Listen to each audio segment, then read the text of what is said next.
होता है। इसका सबसे आसान तरीका, इसी को कॉपी करा, फायरबेस ऐप की जगह ऑथ कर दिया, इसी को कॉपी करा और दूसरी फाइल में भी ऐड कर दिया। सही भाई। अब अगर यहाँ पे आप देखिए स्टेप बाय स्टेप चला करें, console.log फायरबेस करा के देखेंगे कि फायरबेस जो है वो कॉन्फ़िगर हो गया है या नहीं। तो कंसोल खोल लेते हैं, मैंने रीलोड करा तो फायरबेस का ऑब्जेक्ट आ गया है और इसको ओपन करके देखा तो ऑथेंटिकेशन का भी आ गया है। अच्छा, अब करना ये, सबसे पहले रजिस्टर पे काम करते हैं। मैंने एक फंक्शन बना लिया,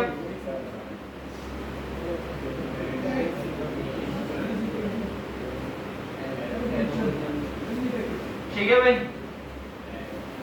अच्छा, रजिस्टर में अब जो है हम ज्यादा इंफॉर्मेशन ले रहे हैं, फुल नेम ले रहे हैं, फोन नंबर ले रहे हैं, ईमेल एड्रेस ले रहे हैं और पासवर्ड। और फायरबेस ऑथेंटिकेशन किससे होती है? सिर्फ ईमेल से और पासवर्ड।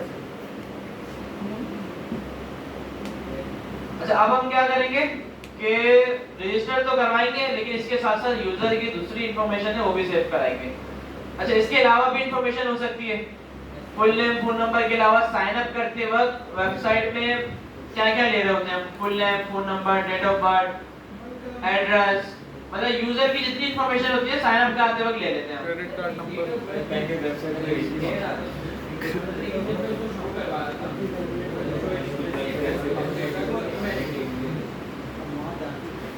इसमें स्ट्रिंग आता है, टाइप डेट रखा क्लास की थी कल पहला था डेटाबेस का फेसबुक नोटिफिकेशन वो ये नहीं होती गवर्नमेंट स्टोरेज में छुट्टी उन्होंने पढ़ा रही होती है। ऐसा ही देख लेते हैं। ठीक है भाई, हमने full name, phone number, email address और पासवर्ड ले लिया। अच्छा, फुल नेम, फोन नंबर अभी छोड़ लो, अभी सिर्फ साइन अप कर रहा हूँ ईमेल और पासवर्ड से। तो ईमेल को एक आईडी दे देते हैं। ईमेल वाले इनपुट को मैंने एक आईडी दे दी, ईमेल। अच्छा, आईडी दी हुई है एग्जांपल, तो मैं इसको चेंज कर देता हूँ ईमेल और नीचे वाले को पासवर्ड। और ऑन क्लिक पे फंक्शन कॉल कर देता हूँ, कौन सा? रजिस्टर का। सही भाई। ईमेल गेट कर लेते हैं, document dot gate element by ID,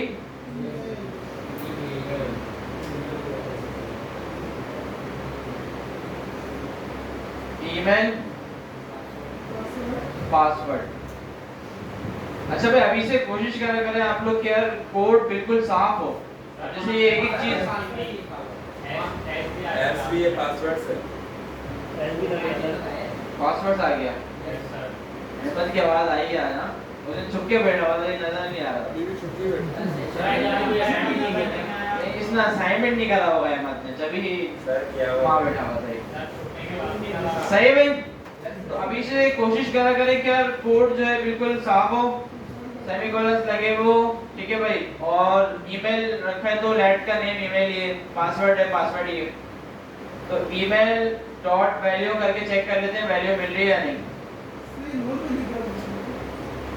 not value एक डिफॉल्ट है, वो आ जाता है इस वजह से। पासवर्ड डॉट वैल्यू चेक करते हैं, रीलोड करा, ईमेल लिखा, पासवर्ड लिखा, रजिस्टर करा, आ रहा है। ठीक है भाई। अब हम फायरबेस का फंक्शन गेट कर लेते हैं। कहाँ पे जाना था उसके लिए? Docs build. अच्छा, उसके बाद लेफ्ट साइड पे ऑथेंटिकेशन कहाँ गया?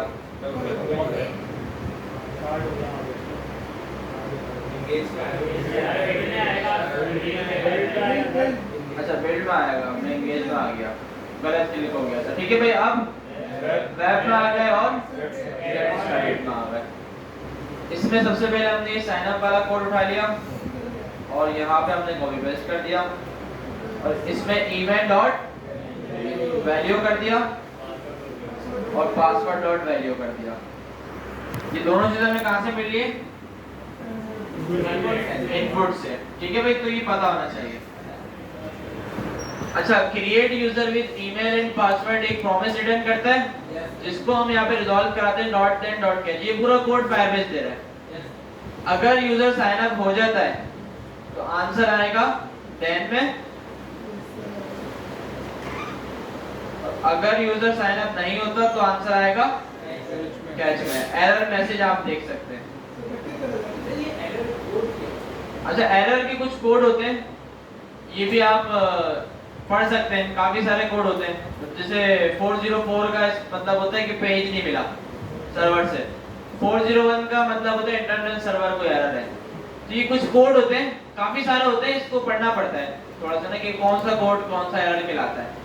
तो ये डेवलपर ही समझ सकता है, बाकी नॉर्मल बंदा तो फिर वो मैसेज से समझता है कि क्या मसला है।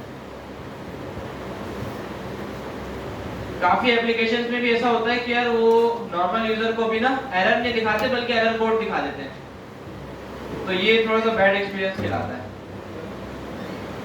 ठीक है भाई, एरर मैसेज मैंने कंसोल करा लिया और चेक करते हैं साइन अप करके।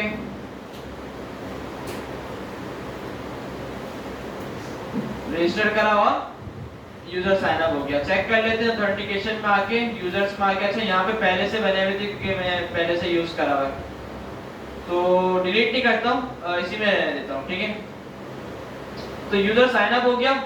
अब मैं चाहता हूँ जैसे ये साइन अप हो ये नेक्स्ट वाली स्क्रीन पे चले जाए। अच्छा, अब देखें होता ये है कि जब आप फायरबेस पे यूजर साइन अप करते हैं, रजिस्टर करते हैं, तो फायरबेस एक ऑब्जेक्ट लाके देता है आपको रिटर्न में। और इसके अंदर मैंने आपको बताया था कि यूजर की आइडेंटिटी होती है और वो होती है यूआईडी। ये यूआईडी यूनिक होती है। जब यूजर साइन अप करते हैं इसकी यूआईडी जो है वो जनरेट हो जाती है, और जब भी लॉगिन करते हैं तो फायरबेस यही वाली यूआईडी लाके देते हैं हमें। तो हम इसकी हेल्प से यूजर से रिलेटेड सारे काम कर रहे होते हैं वेबसाइट में। अब फेसबुक में भी आपने देखा होगा, अगर किसी का फेसबुक यूजर नेम नहीं है ना तो उसके ऊपर आईडी आ रही होती है। तो जब भी हम facebook.com/ आईडी लिखते हैं तो उसकी प्रोफाइल खुल जाती है। इसी तरह लिंक्डइन में भी होता है, हर जगह पे होता है जहाँ प्रोफाइल वाला होता है ना काम, वहां पे आईडी भी होती है। तो ये आईडी यूजर की यूनिक आईडी होती है। तो इसी की हेल्प से हम क्या करेंगे कि यूजर की दूसरी जो इंफॉर्मेशन है, मतलब उसका फुल नेम हो गया, फोन नंबर हो गया या जो भी है, ये सारी इंफॉर्मेशन डेटाबेस में सेव कराएंगे और उसको आइडेंटिफाई करेंगे इस आईडी से। मतलब डेटाबेस के अंदर ना जो की होगी, अब जैसे ऑब्जेक्ट में मुझे यूजर का नेम सेव कराना है तो मैं प्रॉपर्टी का नेम रख दूंगा यूजर नेम।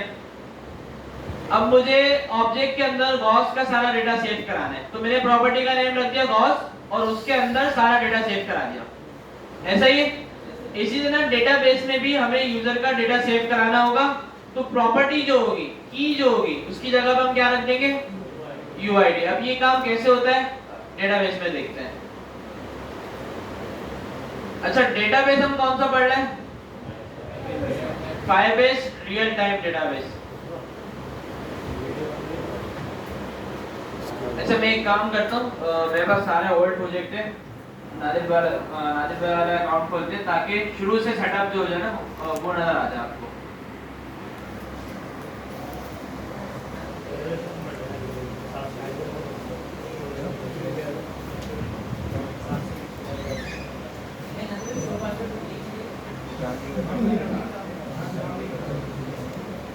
बग आ गया गूगल का। अच्छा, ये इतनी बड़ी बड़ी वेबसाइट होती है गूगल, फेसबुक, लिंक्डइन में ही बहुत बग्स होते हैं और आपको नजर भी आते होंगे, और कभी कभार काफी बड़े बड़े बग्स भी आ जाते हैं इसमें ना। तो कौन सा हमने बनाया था ना, फायरबेस प्रैक्टिस। तो अब हमें ये लिंक्स हटा के बस ये लगाने होंगे, जल्दी से लगा लेते हैं, कोई मसला नहीं है। ऐड ऐप, टैब, बनी भी हो तो वहां से भी लगा सकते हो, यहाँ से भी दोबारा भी कर सकते हैं, मसला नहीं। ठीक है, बस सिर्फ मैंने ये कॉपी करा, बाकी सब चीजें सेम ही होती है। और यहाँ पे आके मैंने ये पेस्ट कर दिया, लॉगिन में भी आके मैंने पेस्ट कर दिया।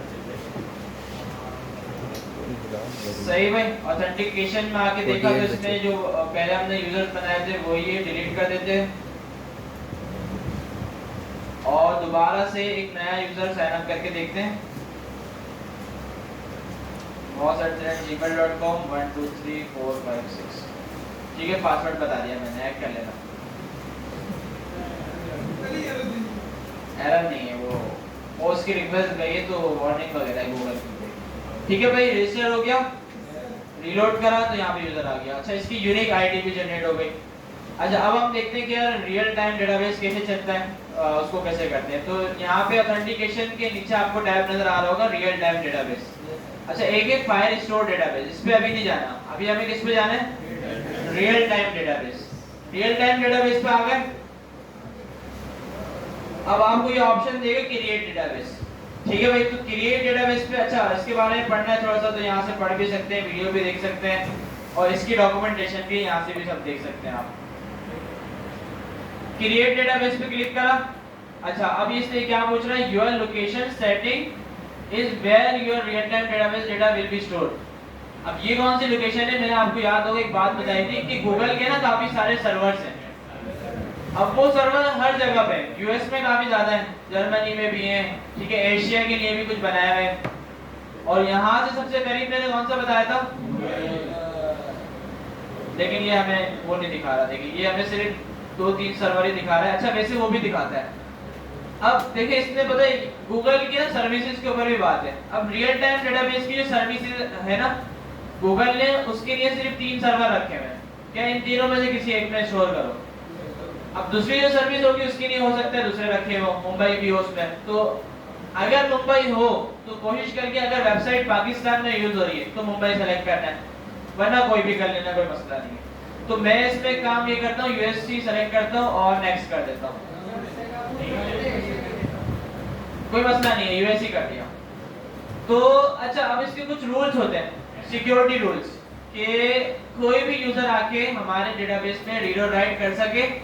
और इसमें कुछ रूल्स ऐसे होते हैं जो हम लिखते भी हैं, क्या ये यूजर हमारी वेबसाइट में आके कुछ लिख सके और इस डेट से लेके इस डेट तक लिख सके। काफी सारी चीजें होती हैं, ये भी हम इंशाल्लाह टाइम मिला तो देखेंगे। तो अभी हम एक काम कर रहे हैं, इस पे हमें चेक लगा देना है, स्टार्ट इन टेस्ट मोड पे, ठीक है, या लॉग मोड पे कर दें, किसी में भी चेक लगा दें। मैं आगे जाके एक और स्टेप बताता हूँ। तो इनेबल कर दें आप, इनेबल कर दिया। अच्छा, उसके बाद होगा ये कि डेटाबेस की स्क्रीन आपके सामने खुल जाएगी। ठीक है भाई, ये स्क्रीन आ जाएगी। इसके बाद आप रूल्स के अंदर दोबारा आ सकते हैं। एक शुरू में पॉपअप देता है, पहले आप उस पे किसी पे भी चेक लगाएं और आगे बढ़ जाएं, और उसके बाद आपने दोबारा से रूल्स में आ जाना है। और यहाँ पे कुछ इस तरह से ऑब्जेक्ट में रूल्स लिखे हुए नजर आ रहे होंगे। इसमें क्या है, रूल्स की एक प्रॉपर्टी है, उसके अंदर 2 प्रॉपर्टी, एक है रीड की और एक है, और ये दोनों फॉल्स हुई है। अच्छा, इसको हमें क्या करते हैं, ट्रू कर देना है। ट्रू करेंगे तो ही डेटाबेस पे डेटा ऐड होगा, वरना नहीं होगा। अच्छा, इसमें ट्रू कर देंगे तो इसका मतलब ये है कि कोई भी यूजर कहीं से भी हमारे डेटाबेस में डेटा ऐड कर सकता है। अच्छा, एक वार्निंग भी आएगी आपके पास, ये देख के कोई घबराने वाली बात नहीं, आप समझे यार एरर आ गया या कोई मसला आ गया फिर यूज ही करना छोड़ दें। ये फायरबेस देता है, इसका कोई मसला नहीं है, ये वार्निंग है बस एक। ये क्या बता रहा है आपको, your security rules are defined as public, so anyone can steal, modify और delete data in your database.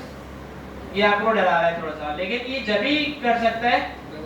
अच्छा, ये चीज है ना आपकी, कभी भी गिटहब पे नहीं डालिएगा, ना कभी किसी के साथ शेयर करिएगा। अच्छा, अभी तो कोई इतना काम का कोई ऐसा डेटा नहीं है बैंक वगैरह का आपके पास कि जो हैक होने का डर हो, अभी तो प्रैक्टिस चल रही है। लेकिन फिर भी इस चीज का ख्याल रखा करें कि ये जो एपीआईज हैं ये किसी के पास न जाए। मेरे पास अगर किसी का ये होगा तो मैं उसका पूरा डेटाबेस एक्सेस कर सकता हूँ, डिलीट कर सकता हूँ, कुछ भी कर सकता हूँ, ये बस पता होना चाहिए। तो इस वजह से ये किसी को शेयर नहीं करिएगा, ये सिक्योर रखिएगा। और अगर ये हो और उसके बाद रूल जो है वो ट्रू हो, पब्लिक हो, तो कोई भी डेटाबेस में रीड और राइट दोनों कर सकता है। और अगर ये ना हो तो फिर कुछ भी नहीं कर सकता। सही है, तो ये चीज देखनी है। अच्छा, पहले हम फॉल्स करके देख लेते हैं कि जब ये फॉल्स होता है ना तो डेटाबेस में जब हम डेटा ऐड कराते हैं तो एरर भी आता है। तो एरर क्या आएगा वो भी देखेंगे। वो तो जावास्क्रिप्ट मैंने दोबारा से फॉल्स कर दिया, ठीक है, खुल जाती है।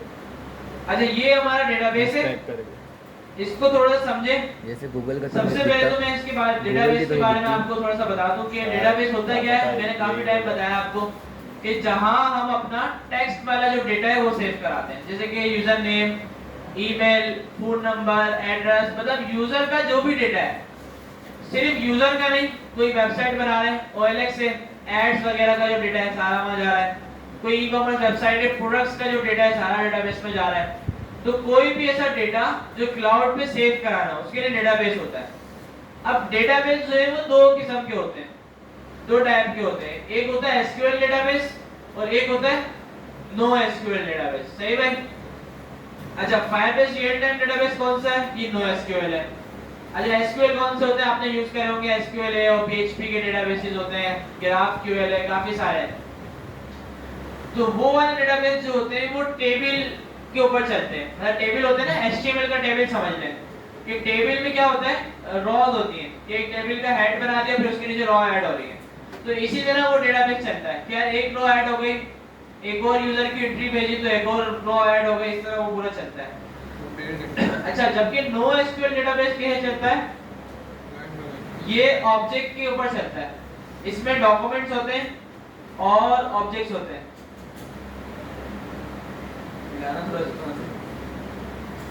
अच्छा, स्क्रीन तो आ रही है ना वैसे आप सबके पास? नो SQL डेटाबेस में क्या होता है, ऑब्जेक्ट्स की तरह होता है थोड़ा, जैसे जावास्क्रिप्ट में ऑब्जेक्ट होते हैं, एक ऑब्जेक्ट के अंदर दूसरा ऑब्जेक्ट भी हो सकता है, एरे भी हो सकती है, प्रॉपर्टी भी हो सकती है, ये सब आपको पता है। ऑब्जेक्ट के अंदर एरे एक्सेस करना हो आप कर लेंगे, ऑब्जेक्ट के अंदर ऑब्जेक्ट हो वो एक्सेस करना हो वो भी कर सकते हैं, ऐसा ही। तो नो SQL डेटाबेस जो है वो ऑब्जेक्ट के बेस के ऊपर है, मतलब पूरा ऑब्जेक्ट होता है। अच्छा, थोड़ा सा इसके बारे में आप सर्च भी करके देख लीजिएगा, SQL what is no SQL database. अच्छा, ये एप्लीकेशन की रिक्वायरमेंट के ऊपर बात होती है, क्या कब SQL यूज करें, कब नो SQL यूज करें। अब ज्यादातर जो वेबसाइट्स बन रही हैं और जो बड़ी-बड़ी ऑर्गेनाइजेशन है वो नो SQL करती हैं ज्यादातर, और कभी ऐसी जरूरत भी पड़ जाती है कि यार SQL करें।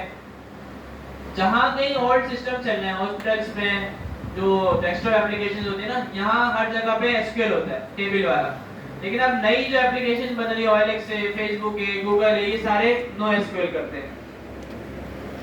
अच्छा, थोड़ी सी थ्योरी है, अभी इतनी आपको समझने की जरूरत नहीं है, ज्यादा कोई ऐसा मसला नहीं है। थोड़ा बहुत बस बताओ कि यार SQL क्या है, नो SQL क्या है। अच्छा, इसको एक और भी चीज बोल सकते हैं, डेटाबेस की जो टाइप है ना, SQL की रिलेशनल होती है और नो SQL की नॉन रिलेशनल। अच्छा, ये इस वजह से बता रहा हूँ, क्या ये कभी भी क्वेश्चन भी हो जाते हैं, क्या डेटाबेस कितने किस्म के होते हैं, आपको कौन सा आता है?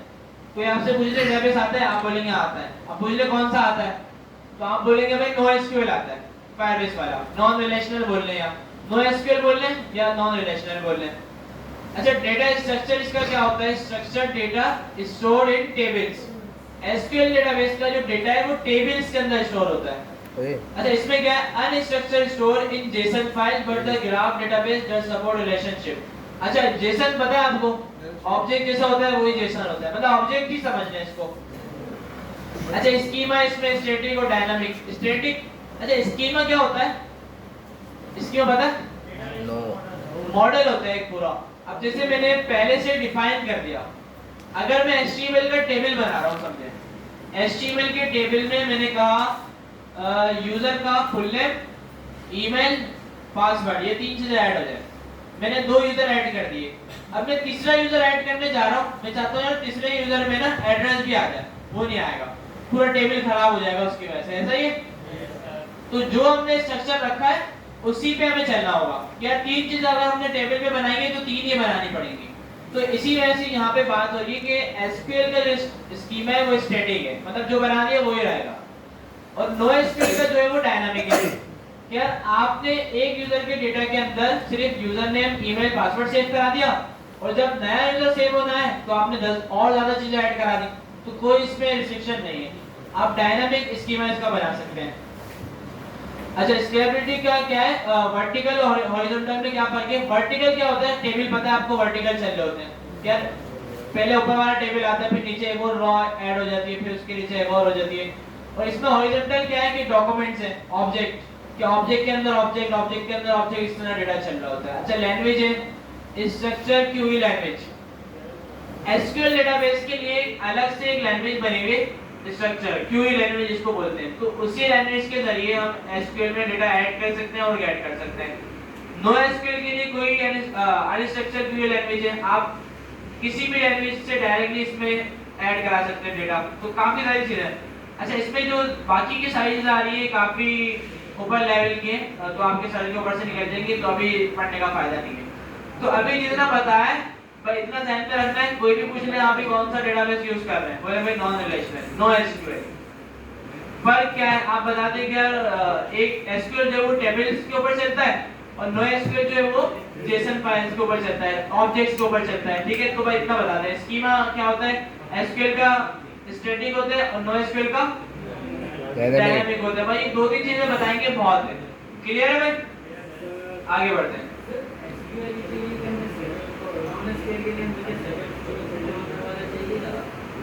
अच्छा, अब इसमें ना डेटाबेस की टाइप होती है।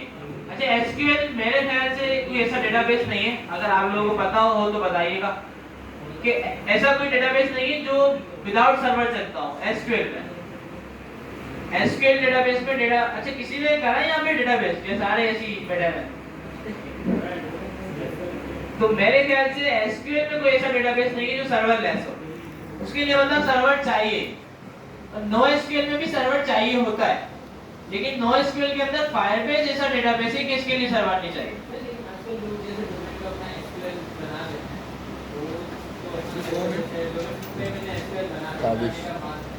अब वो सर्वर ही ना, एक सी पैनल वगैरह जो भी होता है आपके पास वो एक सर्वर ही होता है, तो कोई ना कोई सर्वर चाहिए होता है डेटाबेस में डेटा ऐड करने के लिए।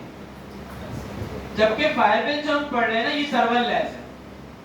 अच्छा, सर्वर बना भी सकते हैं, नहीं भी बनाए तो कोई मसला नहीं है, आराम से डायरेक्टली जावास्क्रिप्ट से आप इसमें डेटा ऐड कराएं, डेटा गेट कराएं। जैसे अभी हमने ऑथेंटिकेशन की, कितनी आसानी से कर ली भाई, एक फंक्शन कॉल करा, यूजर ऑथेंटिकेट हो गया।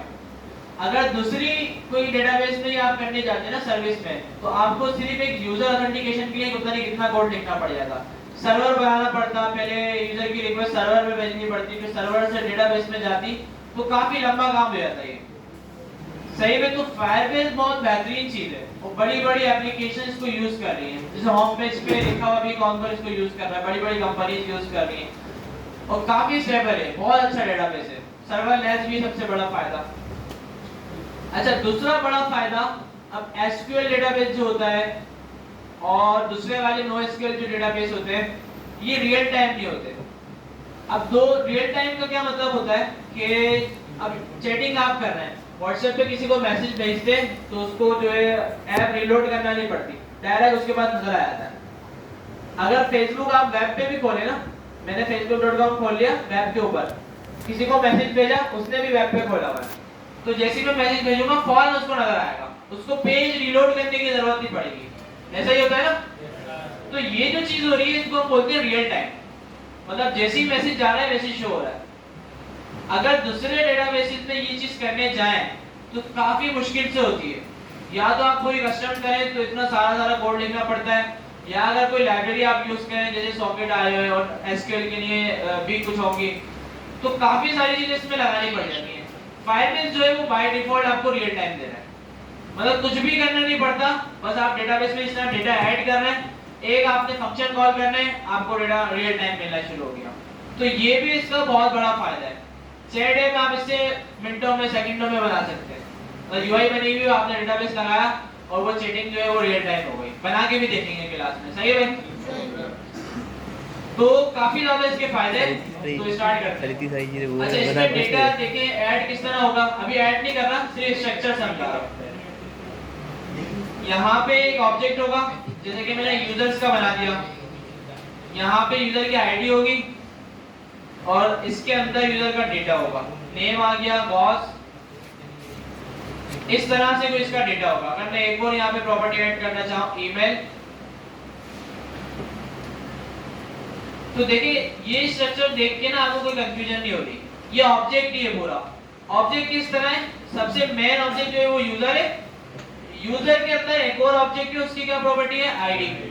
आईडी के अंदर दो प्रॉपर्टी और है, ईमेल और नेम। सिंपल है, इतना कोई मुश्किल नहीं है इस डेटा को समझना, ये पूरा का पूरा ऑब्जेक्ट के ऊपर चल रहा है। सही भाई, शुरू करते हैं, देखते हैं कैसे ऐड होगा। अच्छा, इसकी डॉक्यूमेंटेशन भी मौजूद है, आप यहाँ पे रियल टाइम डेटाबेस में आ गए, वेब पे आ गए, और जिस तरह ऑथेंटिकेशन में गए थे उसी तरह रियल टाइम डेटाबेस में आए, वेब पे आए और आपने गेट स्टार्ट कर दिया। सही है, इसने बता दी कि यार आपको ये सारा कोड वगैरह लगाना पड़ेगा, ये हमने लगा लिया। स्ट्रक्चर डेटा बता दिया कि भाई ये लगाया था ना, ऐड है लगाया हुआ है ना। स्ट्रक्चर बता दिया इन्होंने, क्या डेटाबेस का स्ट्रक्चर क्या है। लेसन में सारी थ्योरी मैंने जो आपको अभी इतनी सारी बताई है वही लिखी हुई है, अब इसको पढ़ भी लिएगा। रीड एंड राइट डेटा, ठीक है भाई। डेटाबेस में हम डेटा रीड करते हैं और राइट करते हैं, ऐसा ही है ना, और डिलीट और एडिट करते हैं। तो रीड और राइट में सब कुछ आ जाता है। अच्छा, इसमें फंक्शन है जिस तरह ऑथेंटिकेशन के हमें बाय डिफॉल्ट फंक्शन मिले थे। अच्छा, ये थोड़े मुश्किल करके लिखे हैं, बल्कि आसान ही है। तो एक काम करता हूं, मैं खुद ही लिख के आपको बता देता हूं। अब करना ये है कि डेटाबेस में जो डेटा आपको सेव कराना है, डेटाबेस में डेटा सेव कराने के लिए सबसे पहले आपको ऑब्जेक्ट चाहिए होगा। ऑब्जेक्ट के अलावा नहीं करा सकते। ऐसा नहीं है कि आप वहां पे एरे भेज रहे हैं, ऑब्जेक्ट के अंदर एरे जा सकता है, ठीक है। डायरेक्ट एरे नहीं जा सकता, या डायरेक्ट स्ट्रिंग नहीं जा सकता, जाना लाजमी डेटा ऑब्जेक्ट में ही है। तो हम क्या करते हैं, जब यूजर रजिस्टर हो रहा है तो इसका डेटा का एक ऑब्जेक्ट बना लेते हैं। पहले तो ये जो ऑल्ट वाला यूजर इसको मैं डिलीट कर देता हूं। एक काम करता हूं, full name, phone number, email और पासवर्ड का एक ऑब्जेक्ट बना लेता हूं। तो किस तरह बनेगा, लेट यूजर, इसमें सबसे पहले क्या आ जाएगा, फुल नेम। अच्छा, फुल नेम को भी आईडी दे देते हैं, 380 में करते हैं, ठीक है भाई। फुल नेम एफ नेम कर दिया और फोन।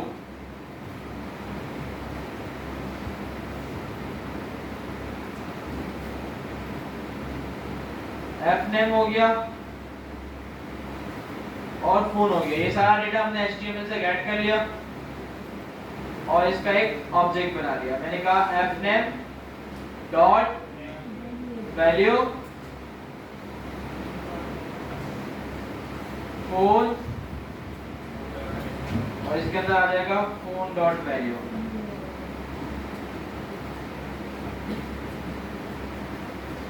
अच्छा जी, ईमेल,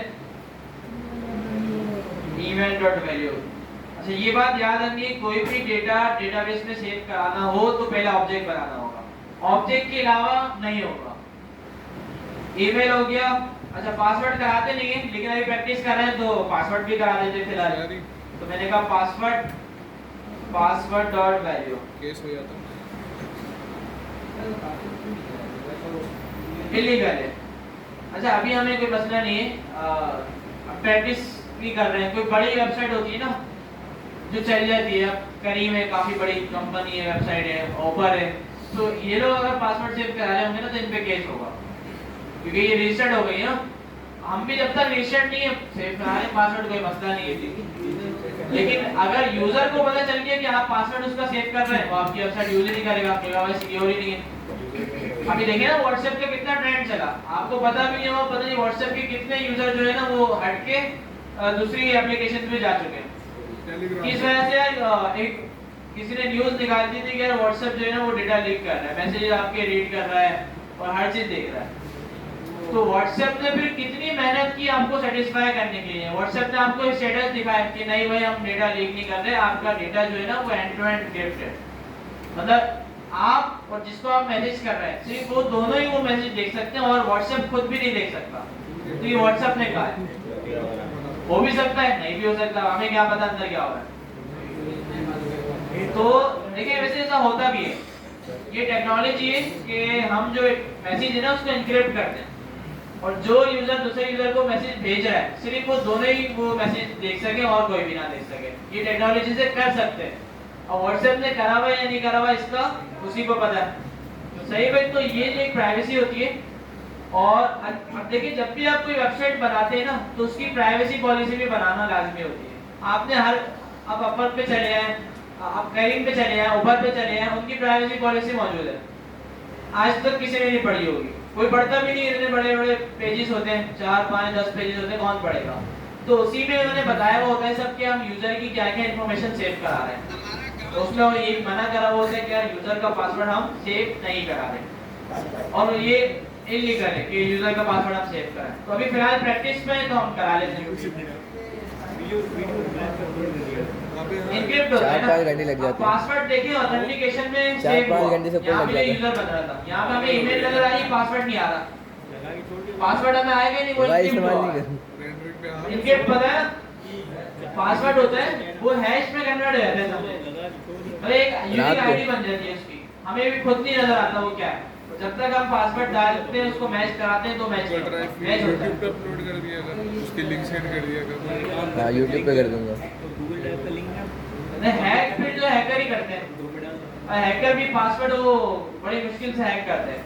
पता नहीं वो 2-3 दिन रात कंप्यूटर में बैठे रहते हैं और वो चल रहा होता है, चेक कर रहा होता है मैच करके के पासवर्ड पब्लिक कर दूंगा। तो काफी मुश्किल चीज होती है।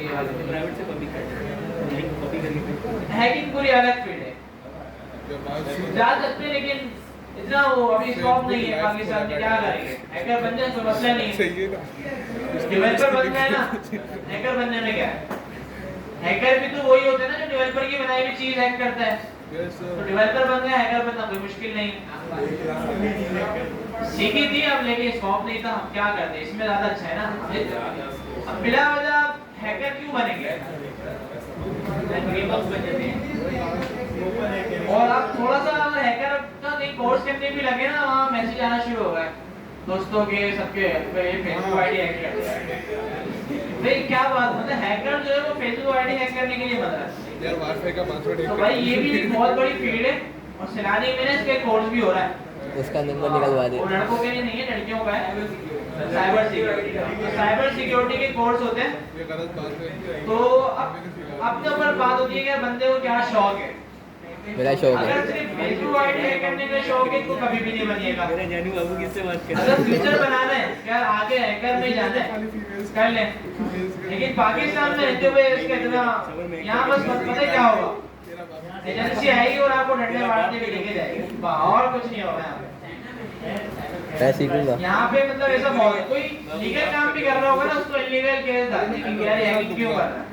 तुम्हारा वाला भी देखो। पाकिस्तान में रहते हुए डेवलपर बनना अच्छा है। अच्छा वो एक अलग फील्ड है, एक साइबर सिक्योरिटी देखें।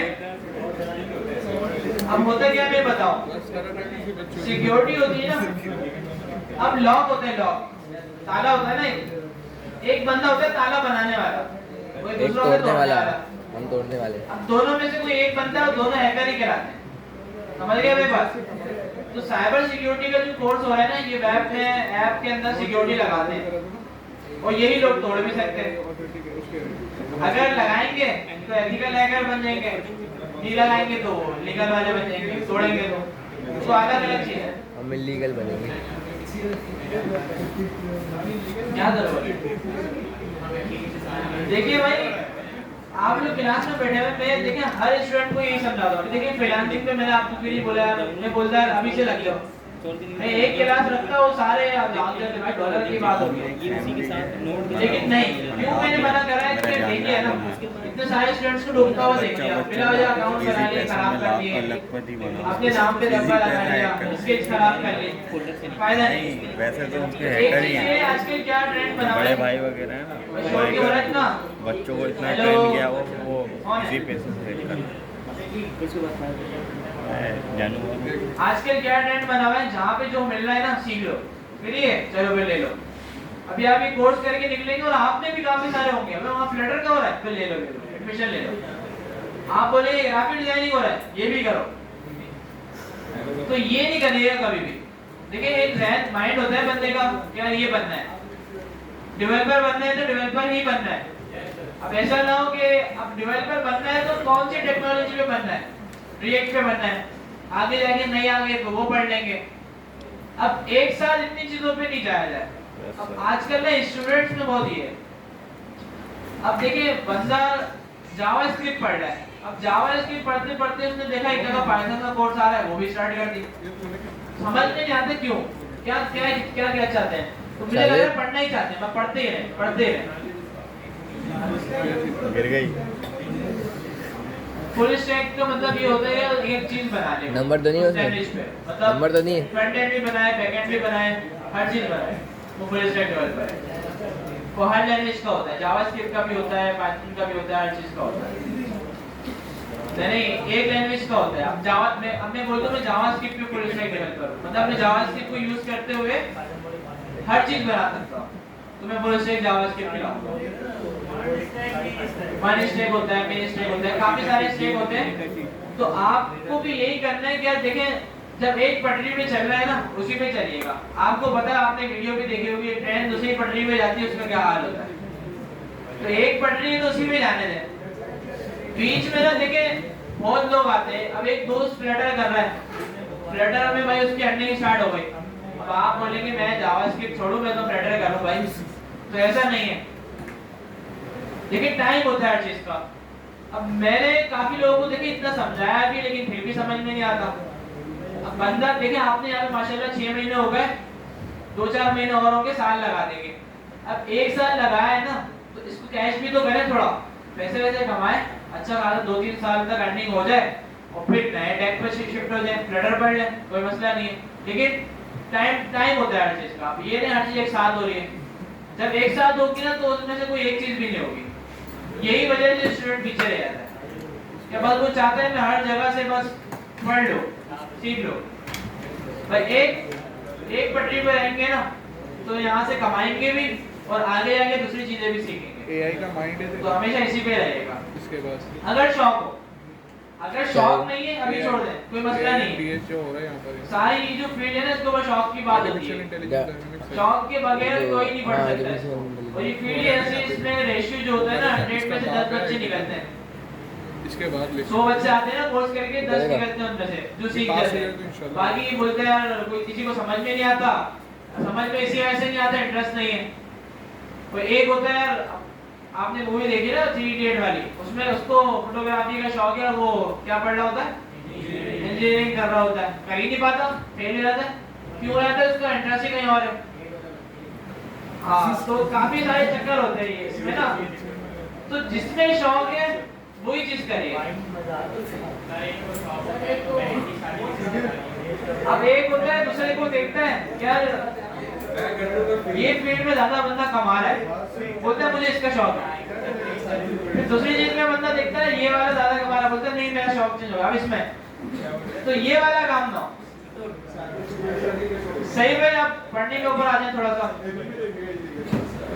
ऑब्जेक्ट बना लिया था, कंसोल करा के देख लेते हैं console.log। यूजर चेक करते हैं डेटा कंसोल आ रहा है या नहीं। अभी फायरबेस में कुछ नहीं करा, सिर्फ डेटा वीडियो दूंगा। कंसोल करा है।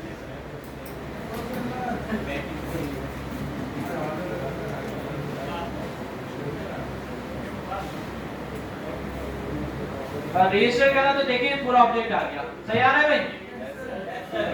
अब ये ऑब्जेक्ट आ गया, हम क्या करेंगे, सबसे पहले तो यूजर को ऑथेंटिकेट करेंगे, उसको रजिस्टर करेंगे अपनी वेबसाइट में। तो रजिस्टर करने के लिए हमें ये वाला फंक्शन कॉल करना पड़ेगा।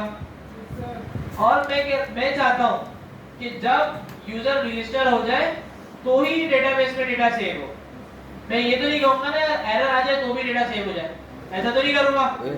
तो यूजर का डेटा डेटाबेस में सेव उसी वक्त कराऊंगा जब यूजर रजिस्टर हो जाएगा। तो मैं कहां कराऊंगा? इस जगह पे। अच्छा, देन कब चलेगा? कि जब यूजर रजिस्टर हो जाएगा। अब सबसे पहला काम ये करना है, फायरबेस की डेटाबेस की सर्विस यूज कर रहा है, तो हमें क्या काम करना था, स्क्रिप्ट का लिंक हमें कॉपी करना है। जिस तरह हमने ऑथ लिखा था उसी तरह डेटाबेस लिख दिया और दूसरी फाइल में भी लिख दिया। सही है, ताकि डेटाबेस भी हमें मिल जाए। दोनों जगह पे जरूरत होगी। लॉगिन करते वक्त, रजिस्टर करते वक्त डेटा सेव कराएंगे, लॉगिन करते वक्त डेटा गेट कराएंगे, क्या जो यूजर लॉगिन हुआ उसका डेटा उठ के आ जाए। अच्छा, अब हम डेटा सेव किस तरह कराएंगे? देखिए बहुत आसान है। जिस तरह firebase.auth कॉल करा था, इस तरह हम कॉल क्या कर लेंगे, जीते होगा यार सब, firebase.database। सही भाई? अब क्या करना है, जब आपने लिखा firebase.database, समझे आपने डेटाबेस को टारगेट कर लिया। अब इसके बाद एक मेथड और देना है आपको, .ref।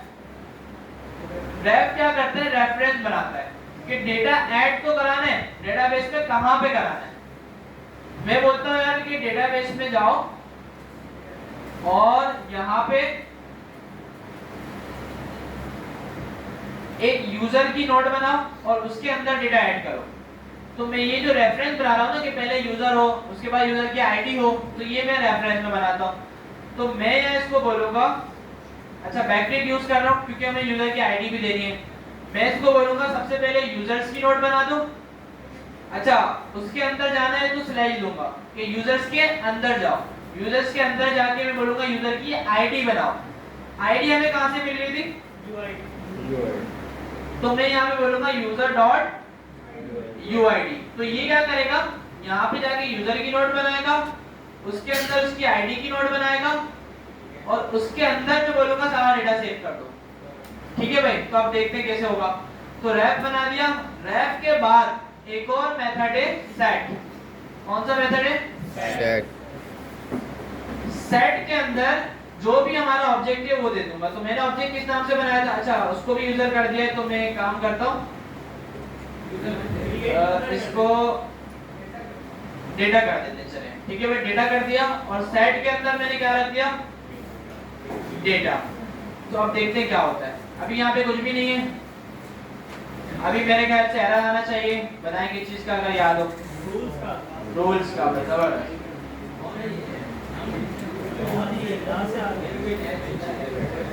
नया नहीं पुराना रजिस्टर करा और 400 का एरर आ गया।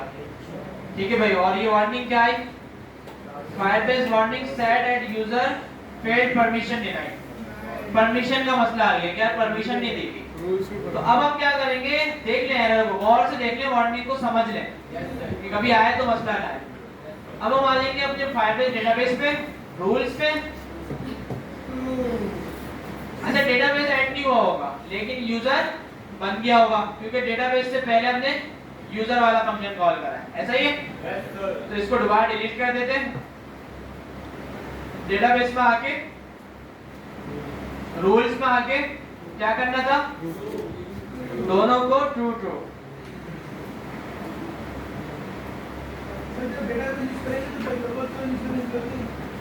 वो भी पड़ती है। लोकल स्टोरेज क्यों यूज करते हैं, बताएं वजह क्या? डेटा ब्राउज़र में सेव हो जाता है। लोकल स्टोरेज का ये वजह है कि यार यूजर का जो सेशन होता है, अब facebook.com पे आप गए, एक दफा लॉगिन कर लिया, दूसरी दफा जाएंगे तो लॉगिन दोबारा बोलेगा करो, तो उसको कहते हैं चल इसने पहले करा हुआ। लोकल स्टोरेज में आईडी सेव करा दी, हाँ भाई ये लॉगिन है, तो जब भी चेक करेगा वो लोकल स्टोरेज से करेगा। पिछले दिन करके देखिएगा, फेसबुक लॉगिन करा, लोकल स्टोरेज में गए, पूरी रिमूव कर दी, स्टेशनरी स्टोरेज में गए, पूरी रिमूव कर दी, रीलोड करेंगे लॉग आउट होगा। तो ये चीज मैनेज होती है लोकल स्टोरेज से। क्लियर है? रूल्स में आ गए, ट्रू ट्रू करा, पब्लिश कर दिया, बोले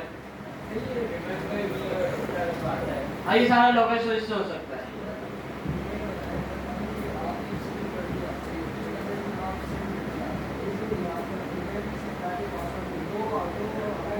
ऑथेंटिकेशन पे एरर आ जाएगा ना। ऑथेंटिकेशन में जब वो सेम ईमेल डालेगा तो कहेगा यूजर ऑलरेडी रजिस्टर्ड, डेटाबेस तक बात ही नहीं पहुंचेगी। बोलता तो है ऑथेंटिकेशन में, देखा था हमने सेम ईमेल यूज नहीं कर सकते। ऐसा ही है भाई, फायरबेस खुद एरर देता है अगर आप सेम ईमेल यूज करें। देख लेते सबर देख लेते।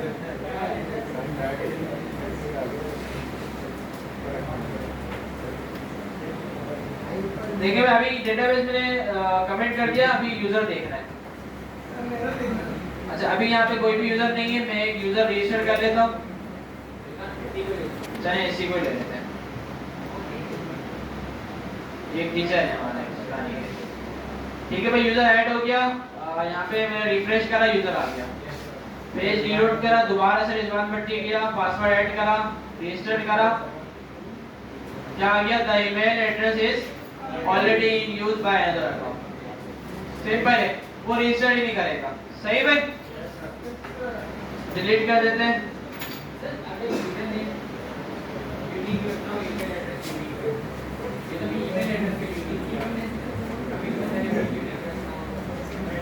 बताता हूँ, ठीक है। यूजर नेम से भी लॉगिन होता है, वो भी बताऊंगा मैं। पहले ये देख ले, सही पे लॉगिन हो जाएगा। लॉगिन हो जाने के बाद मैंने क्या कहा, firebase.database में जाओ और रेफरेंस क्या दिया, यूजर्स, यूजर्स के अंदर यूआईडी और डॉट सेट का मेथड से ऑब्जेक्ट सेट कर दिया। तो देखते हैं क्या होता है। अच्छा अभी देखते हैं ना यूजर में कुछ कोई यूजर है ना डेटाबेस में कोई डेटा है।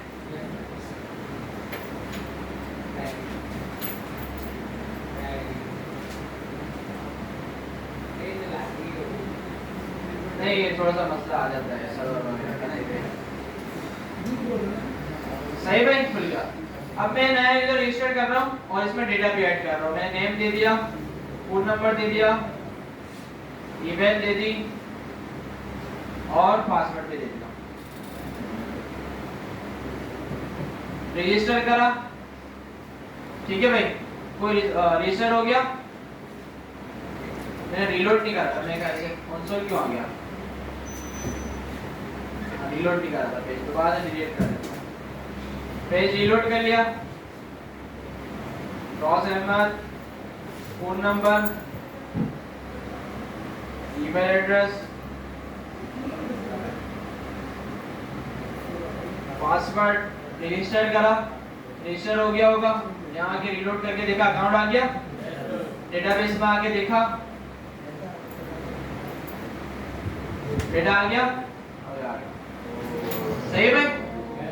जो स्ट्रक्चर बताया था उसी पे आया। मैंने रेफरेंस का क्या बताया था, रेफरेंस क्या करता है, यूजर्स की नोट बनाई, उसके अंदर स्लैश की मदद से जाते हैं, मतलब इसके अंदर एक और नोट अगर बनानी हो तो उसके अंदर यूआईडी की नोट बनाई, बना दी और उसके अंदर सारा ऑब्जेक्ट ऐड करा दिया। क्लियर है? अब नया यूजर ऐड करेंगे तो देखें क्या होगा। अच्छा अगर ये यूआईडी नहीं होती तो क्या होता, अब ये भी देख लें। यूआईडी मैंने हटा दी, सिर्फ यूजर दे दिया। यहाँ आके मैं दोबारा सारा डेटा डिलीट करा, रीलोड करा, मैंने गॉस कर दिया, फोन नंबर ऐड कर दिया, ईमेल में मैंने गॉस बंद कर दिया क्योंकि गॉस ऑलरेडी है, पासवर्ड दे दिया, रजिस्टर करा तो डेटाबेस में डेटा आ गया। अब इसने क्या करा, सिर्फ यूजर्स की नोट बनाई और उसमें डेटा ऐड कर दिया, यूआईडी की नहीं बनाई। अब इसमें मसला क्या होगा, अब मैं नया यूजर ऐड कर रहा हूँ, नादिर कर दिया, नंबर दे दिया, ईमेल एड्रेस दे दिया, पासवर्ड दे दिया, रजिस्टर करा। इसने क्या करा, बॉस का जो डेटा था वो रिमूव हो गया, नादिर का आ गया। क्यों हुआ, क्योंकि यूनिक आईडी जनरेट नहीं हुई, उसने उसी को ओवरराइड कर दिया। अच्छा अब मैं चाहता हूँ यार यूनिक आईडी ना, मैं अभी तो देखिए यूजर्स का काम हो रहा है तो यूजर्स की यूआईडी हमें मिल जाती है। यूजर्स के अलावा किसी और चीज का काम हो रहा हो, पोस्ट क्रिएट हो रही हो कि यूजर जो पोस्ट कर रहा है, कोई प्रोडक्ट की लिस्ट ऐड हो रही हो, तो हम आईडी कहां से लाएंगे, ये भी तो बात है ना सोचने वाली। अभी तो यूजर क्रिएट कर रहे हैं तो यूजर की यूनिक आईडी मिल रही है तो हम बना रहे हैं। अगर कोई और काम करे, टू डू लिस्ट बना रहे हैं, टू डू का डेटा डेटाबेस में सेव कराएं तो हम आईडी कहां से लाएंगे बताएं। अब एक तरीका है मैथ और रैंडम से क्रिएट कर लेंगे, पढ़ा था ना जावास्क्रिप्ट में। उसमें देखिए जो फायरबेस जो आईडी बना रहा है इसमें अल्फाबेट भी नंबर भी मिक्स करके, हमने ये भी देखा था करके, तो ये आईडी हम खुद भी बना सकते हैं। समझ में नहीं आया था यार, किसी बात कर रहा हूं। चलो अब हम ये यूजर्स पे एग्जांपल करके देख लेते हैं। एक काम करते हैं, एक आईडी बना के देखते हैं। क्या था भाई, मल्टीप्लाई बाय, ये हो गया। और अभी सिर्फ अल्फाबेट में लगा दें, वो आप लगा देगा, क्या लगा दें,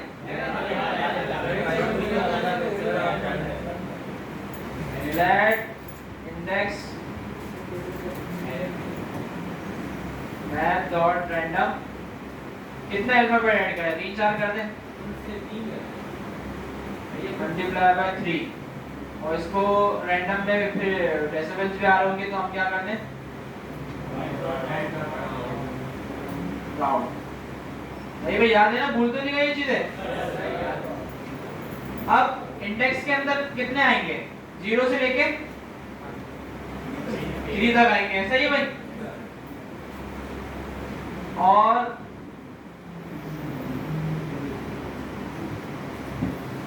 आईडी के अंदर क्या आएगा?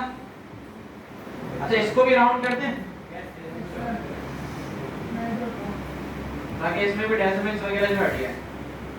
अब ऊपर वाले के अंदर क्या 0 से लेके 3 तक आएंगे नंबर्स और नीचे वाले में ये काफी सारे अलग अलग नंबर्स आएंगे।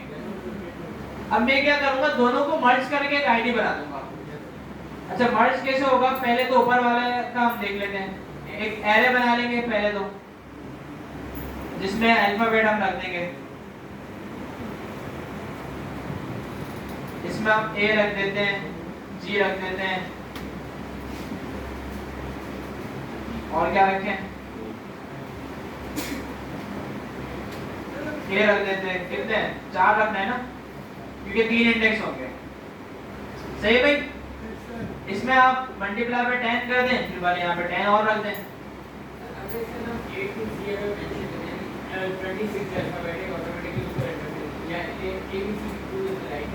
कुछ भी हो सकता है, काफी लॉजिक लग सकती है इसमें। अभी देखिए मैं चाह रहा हूँ इनमें से कोई एक नंबर एक अल्फाबेट जो है आईडी के साथ ऐड हो जाए। तो मैं क्या करूंगा अल्फा इसके अंदर मैं स्क्वायर ब्रैकेट में आईडी दे दूंगा क्योंकि यहाँ पे रैंडम आईडी जनरेट हो गया आ रही होगी 0 से लेके 3 तक। तो यहाँ पे इनमें से ये कोई भी उठा लेगा रैंडमली और इसको मैं प्लस करवा दूंगा आईडी के साथ। तो यहाँ पे यूनिक आईडी बन जाएगी हमारी। इंडेक्स आएगा। हाँ सॉरी अल्फा में इंडेक्स लिखना था। सही भाई? ये यूनिक आईडी बन जाएगी। अब मैं बोलूंगा यूजर के अंदर ये वाली आईडी जाए।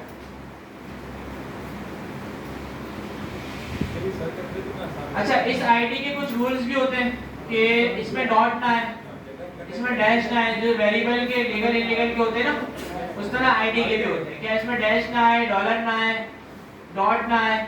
तो इसको देखते हुए बनानी होगी। चेक करते हैं। डिलीट कर दिया, रीलोड करा, डेटा मैंने ऐड करा,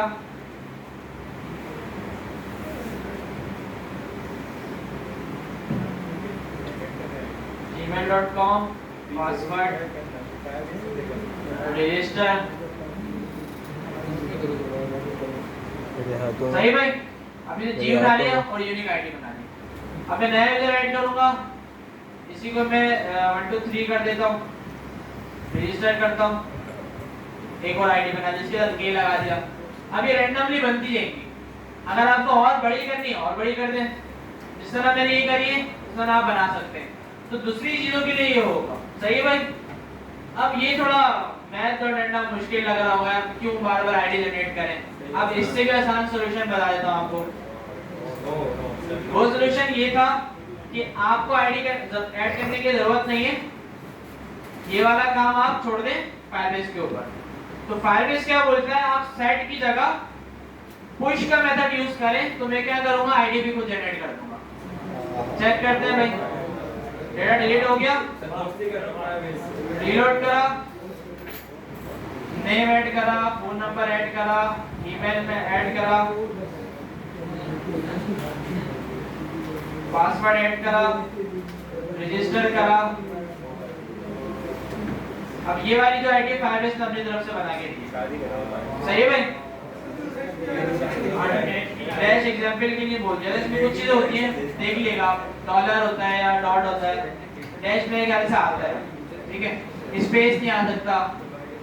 तो लीगल इलीगल वाली चीजें होती हैं, वो एरर आए तो आप एरर भी इसी तरह आएगा कि यार ये अलाउड नहीं, समझ जाएंगे आप। एक और यूजर ऐड करता हूँ, रजिस्टर करता हूँ, तो देखिए आप फायरबेस को यूनिक आईडी बनाएगा। अच्छा अपनी बनाने से बेहतर है हम यही वाली बनाएं, क्योंकि इससे होगा ये फायरबेस हमेशा यूनिक बनाएगा। हमारी वाली में कभी कभार ये हो सकता है कि 2 बन जाए जैसी, कुछ भरोसा नहीं। अच्छी करके बनाएंगे तो बनेगी नहीं, लेकिन मिस्टेक हो सकती है। तो बेहतर ये फायरबेस वाली बनाए। तो कैसे बनी फायरबेस की? अच्छा एक इसका तरीका था सिर्फ पुश कर दिया, लेकिन इसका बेहतर और अच्छा तरीका क्या है, गुड प्रैक्टिस क्या है, बेस्ट प्रैक्टिस क्या है? इसको आप सेट रहने दें, इसको आपने सेट रहने दिया। आपने सबसे पहला काम क्या करना है, सेट क्लियर के हटाते हैं। फायरबेस का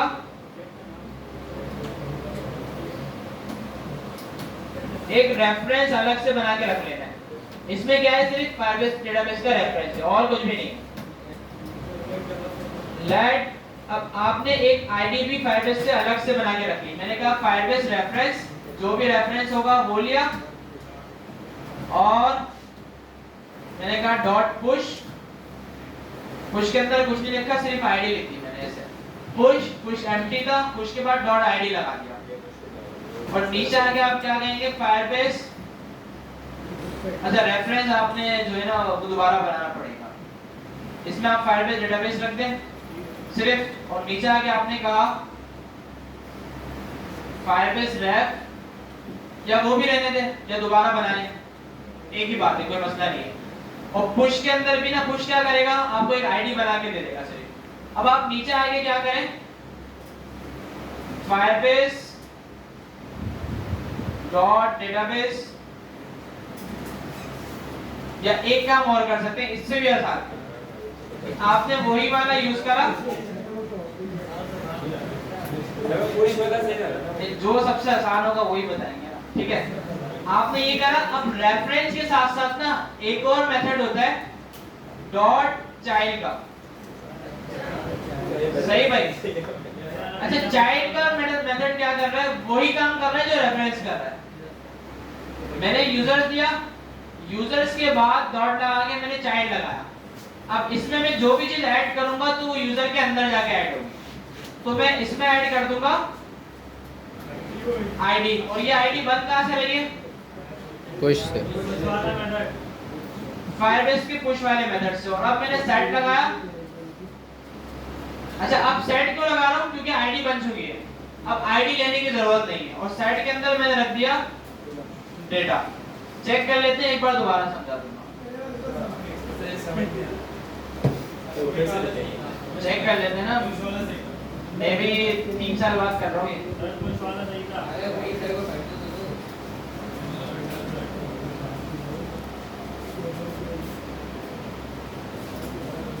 ईमेल दे दी, पासवर्ड दे दिया, रजिस्टर करा,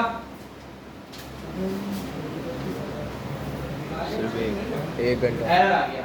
अब देखिए मसला क्या आया, child failed path argument was an invalid path undefined.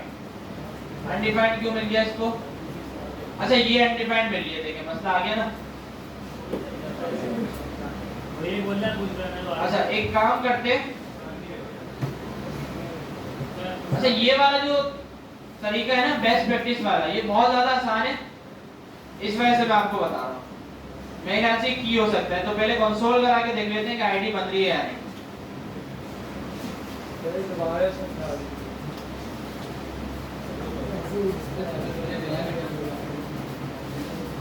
कर लेंगे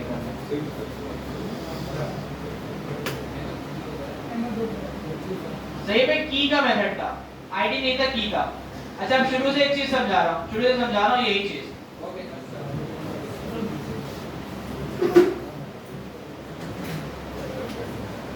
अच्छा पहले हमने क्या देखा था, फायरबेस डॉट डेटाबेस डॉट रेफ, इसमें यूजर्स बना रहे थे, और यूजर्स के बाद एक यूनिक आईडी हमें देनी थी। यूनिक आईडी क्यों देनी थी, क्योंकि फायरबेस जो है वो डेटा ओवरराइट ना करे, ऐसा ही भाई। तो यूनिक आईडी अगर यूजर हम बना रहे हैं तो यूजर की दे सकते हैं हम।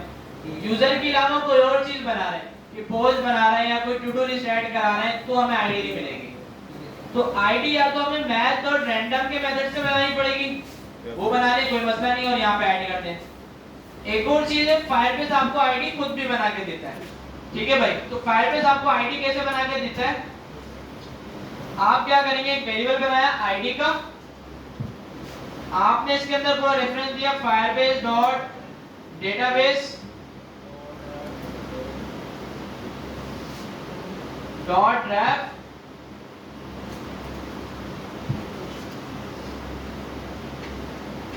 यूजर्स डॉट पुश, और पुश का आपने एम्प्टी रखा और लगा दी की। सिर्फ इसको कंसोल करा के देख लें कि फायरबेस जो है वो यूनिक आईडी बना के दे रहा है या नहीं। अच्छा ऑथेंटिकेशन भी नहीं करा रहे, मैं इसको एक काम करता हूँ, बाहर कॉपी पेस्ट कर देता हूँ ताकि सिर्फ आईडी का पता चल जाए। सही भाई, चेक करते हैं कि फायरबेस आईडी बना के दे रहा है या नहीं। मैंने रजिस्टर पे क्लिक करा, आईडी आ गई, दोबारा क्लिक करा, देखिए हर बार यूनिक बना के दे रहा है, हर बार यूनिक आईडी आ रही है, आपको math.random यूज करने की जरूरत नहीं। अच्छा ये मैंने इसी वजह से बताया है कि math.random की रिप्लेसमेंट हो जाए, आपको वो करना ना पड़े, फायदा है ना। देखें जब एक चीज मिल रही है बनी बनाई तो math.random से क्यों बनाए, इससे बना ले। तो इसने क्या कर दिया, हमें एक यूनिक आईडी बना के दे दी। तो ये आईडी फाइबेस से हमने बना ली, भले आप इसको ऊपर ही रख दें। और जब फाइबेस ऐड करने की बारी आई, यूजर डेटाबेस में ऐड करना है मुझे, अब मैं क्या करूंगा, यूजर स्लैश आईडी और आगे में क्या लिख दूंगा, डॉट सेट। पुश क्यों नहीं लिखूंगा, क्योंकि अब मुझे आईडी ऑलरेडी मिल चुकी है। और इसमें डेटा ऐड कर दूंगा, डेटा ऐड करके देखते हैं, पहले से कोई भी डेटा नहीं है, रीलोड करा, फुल नेम ऐड कर दिया, फोन नंबर ऐड कर दिया, ईमेल एड्रेस ऐड कर दिया, CMD पे जो कराया पासवर्ड ऐड कर दिया, कमांड्स वगैरह पे डिप्लॉय रजिस्टर करा, दे दोगे। ठीक है, बन गया आईडी और डेटा भी आ गया। एक और यूजर ऐड करते हैं, रजिस्टर करा, यूनिक आईडी बनी और डेटा आ गया। अच्छा ये काम मैंने यूजर्स के लिए नहीं बल्कि दूसरी चीजों के लिए बताया कि अगर आप बहुत सारी पोस्टें ऐड करें या कोई भी डेटा ऐड करें, देखिए यूजर ऐड करते हैं ना, तो इसका हमें सबसे बड़ा फायदा ये कि यूजर की आईडी हमें मिल जाती है। यूजर की आईडी कैसे मिलती है, जो रिस्पांस आया, यूजर क्रेडेंशियल, या इसको रिस्पांस ही कर देते हैं, बहुत बड़ा नाम है, response dot user dot UID. इसके अंदर आपको क्या मिल जाती है, यूजर की यूनिक यूआईडी। तो यूजर वाले में ये वाले काम करने की जरूरत नहीं है, पुश वाला, क्योंकि यूजर की ऑलरेडी यूनिक आईडी है। लेकिन दूसरी चीज जब आप करें, कोई पोस्ट ऐड हो रही है या कोई भी चीज ऐड हो रही है, तो उसमें आपको आईडी जनरेट करना पड़ेगी। तो math.random से बेहतर है पुश से जनरेट कर लें। क्लियर है ये चीज सबको? आवाज अच्छा ये डेटाबेस में डेटा ऐड, अब हम थोड़े से यूजर ऐड करा देते हैं ताकि इसकी प्रैक्टिस कर सकें। सारी चीज डिलीट कर दी, समझ के कर लिया था। ऑथेंटिकेशन में आके, अच्छा अभी तक फायरबेस ने ये वाला ऑप्शन नहीं दिया कि सारे एक साथ डिलीट हो जाए। मतलब जो इम्पोर्टेंट चीज़ें थी उन्हें दिखाएंगे, बाकी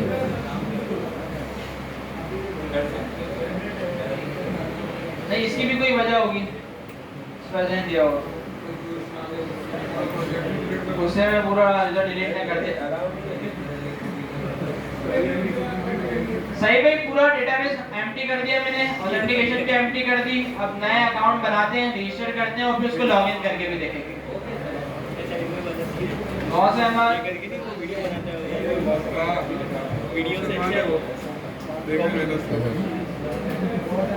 पूरा वही प्लेट कर दो। ठीक है भाई, रजिस्टर कर दिया, दोबारा देखना पड़ेगा। यूजर रजिस्टर हो गया, समझ लिया है, बाद में और अगर समझ यूजर नहीं का आया डेटा तो जो देख है वो लेंगे। भी आवाज़ तो होगी।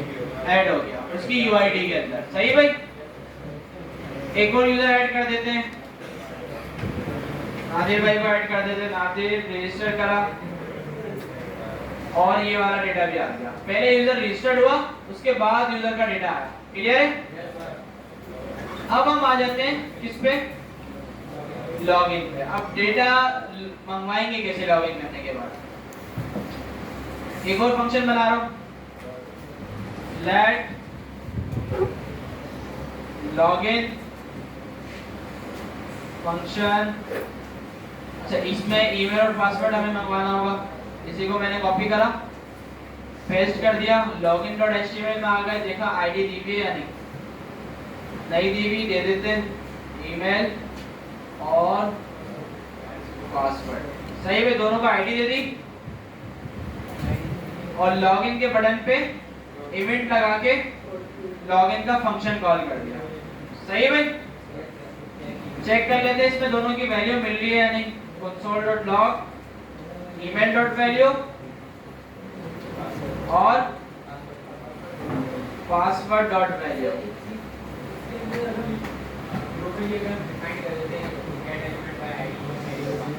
वो भी कर सकते हैं, कोई पकड़ नहीं है, कर सकते हैं। बेस्ट ये ऐसे कर लें आप।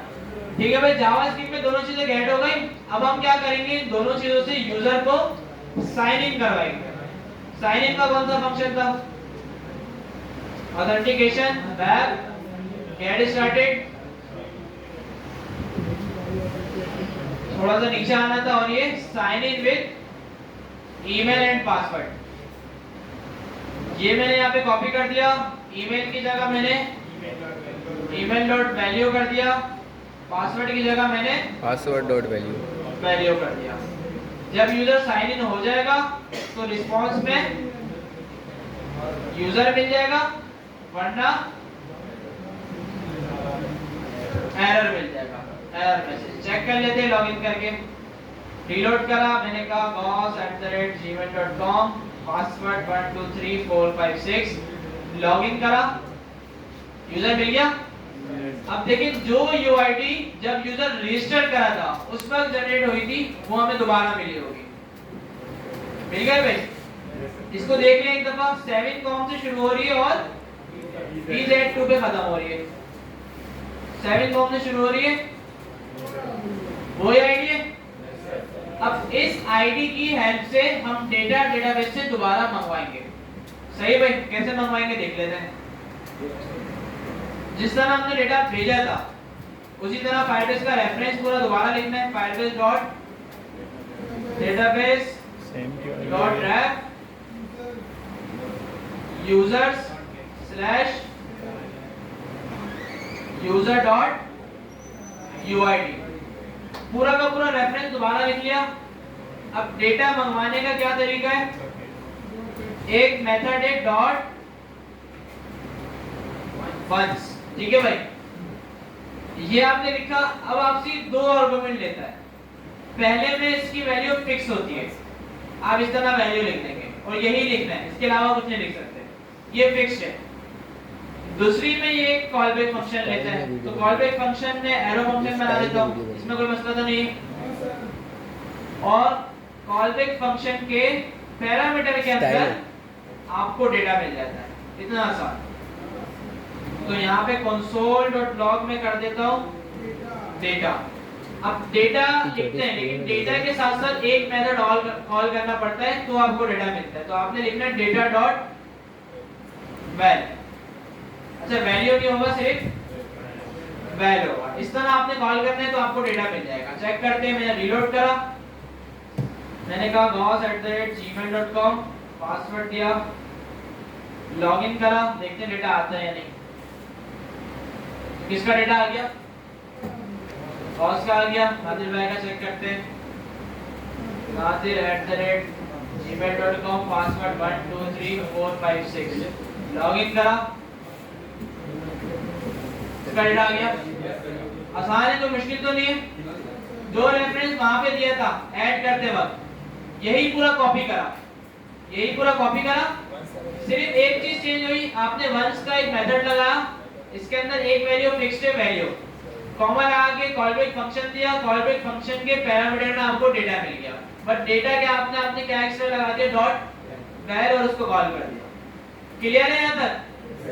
अच्छा, साइन अप का कोड आपके पास होगा जो आपने लास्ट क्लास में करा था, लॉगिन का भी होगा। तो आप क्या करें, सिर्फ जल्दी से डेटाबेस लगा के देखें।